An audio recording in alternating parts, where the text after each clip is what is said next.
to $2 million is what's typically recommended by financial experts to have saved for retirement. What people actually have is around $164,000 by age 65. Later in this video, we'll see what your life may look like if you end up like most, but first, I'll show you how to run your own numbers and determine how much money you need to live a comfortable life in retirement. Let's say you're 35 and you plan to retire at 65. You've got a median household income of $67,000 and you're saving 10% per year. You have $1,000 saved up. You don't really know if your income's going to increase over the years. So let's just start with zero to be more conservative. Let's just start with saying, okay, what if I spend in retirement what I spend now? So 100% of your income, that's what that means. And then years in retirement, this is basically saying, when do you think you're going to pass away? Obviously, we have no idea, so you can just use your own family longevity. I'm going to use 20 years, which would put this person at 85. I think that's around the average age that people do pass away in America. But if you know your family lives into the 90s, then adjust that to be more accurate for you. Be sure to click this expand box if it's not already expanded for you. I like to use 10% because historically speaking, the stock market has returned an average of 10% per year for the last 100 years. Once you do get into retirement, I do suggest dialing down that risk a little bit because you want to have some more of your money protected and available for you to actually spend and fund your lifestyle. And then inflation, although it's much higher than this currently, I do think it'll get back to the average of around 3%, but you can use a higher number if you want to be more conservative here. I like to leave Social Security off when you're initially planning, then you can go back in and add it in to see how that makes a difference for you. If you're married, you can check that off as well. What that does is it adds in your spouse's Social Security, so it doesn't really make a change unless you add in the Social Security aspect of it. But then you scroll down here and you'll see this nice chart showing you what your balance is likely to be at the end of a retirement. What this means is when you pass away, how much money do you have left? So you have to ask yourself, do I want to leave some money around for my children or charities or anything like that? Obviously, you would want a balance at the end of your retirement, but if you'd rather spend most of what you have, then you could adjust your spending to be more, you can save a little bit less, that sort of thing, and get this expected balance to be what you would like it to be. You definitely want it to be positive here, and it might not be if you're running this for the first time.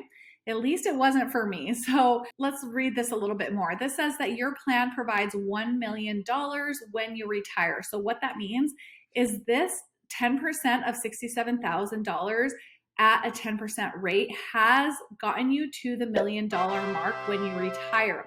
And this assumes that you're spending $67,000 like we said, and it shows the drawdown, right? Your money's still invested, but it is getting drawn down because you're spending from this. Now you can say, okay, what would it look like if I have Social Security? Then you're going to have a lot more because much more of your income is going to be buffered by that Social Security. You'll get $24,000 of your $67,000 will come from Social Security, which will leave a lot more in your account for growth. So if you really wanted a high balance at the end of your life, this would look really nice for you. But you might say, I think I want to spend a little bit more. If you get to the point where you do have Social Security and you've got significant savings, then you can afford to live a more comfortable lifestyle.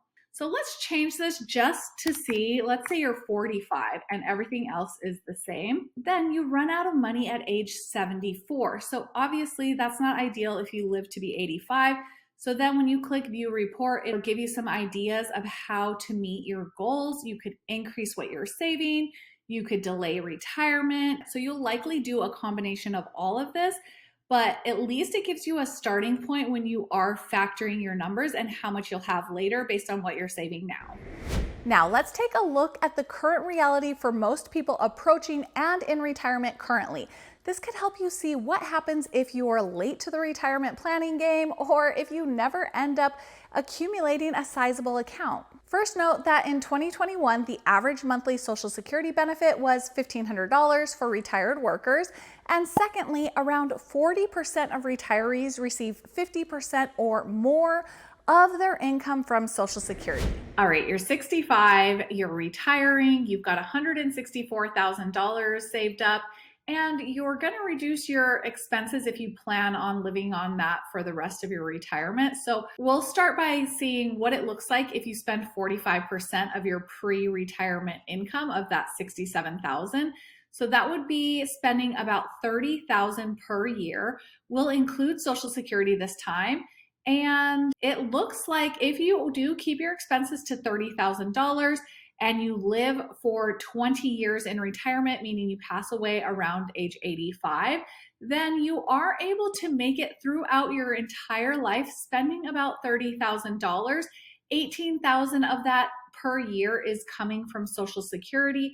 So if you weren't getting that, you would run out much sooner. But if you're getting Social Security, and if you're married, spend much more. You could go back through, if you are married and you're receiving Social Security, you could enter different income required and see what that looks like for you over time. As you can see from running these numbers, you don't need millions of dollars to retire if you live a simple, low-cost life. If you've got time and dedication to save and invest more than what's typical, you'll be rewarded with the luxury of options, freedoms, and comforts when you do retire. If you need help with investing to grow your money, I've got a free training on how to generate passive income that you can use both prior to retirement and once you're in retirement to increase your lifestyle. That's linked below and will definitely help you reach your investing goals sooner. Oh, and I do have to say that if these calculations have you feeling defeated, I can definitely relate because this is exactly how I felt the first time I ran my own numbers, the first several times actually.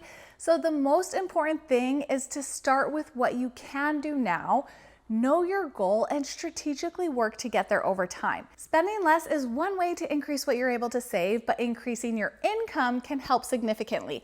Take a look at this video for my step-by-step plan to reaching your first six-figure income and beyond. If you need help with investing in your retirement account, this next video is for you. Thanks so much for watching. Let me know in the comments below if you like the retirement planning calculator, and I'll see you on the next one. Bye.